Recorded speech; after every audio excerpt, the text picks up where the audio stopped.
vers le Donbass. Et encore une fois, on parle des Ukrainiens comme étant en position de force. Vous faites la même analyse ou pas? Je prendrai du recul par rapport à l'actualité d'aujourd'hui.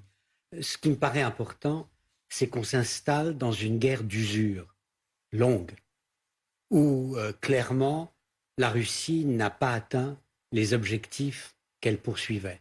On dit, c'était une conversation, pour la première fois, on rapporte la conversation d'un proche de Poutine qui disait si je devais le faire, je ne le referais pas. Pour la première fois, on exprime des regrets au niveau du pouvoir.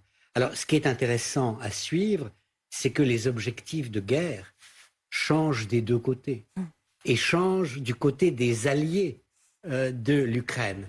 Et le point important aujourd'hui, c'est que le ministre des Affaires étrangères ukrainien a dit, au fond, ce que nous voulions, c'est que la Russie revienne à la situation du 23 février 2022.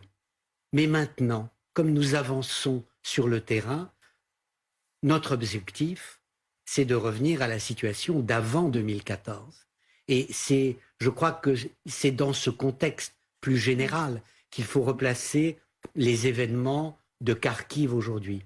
C'est un épisode dans une histoire beaucoup plus longue et beaucoup plus complexe.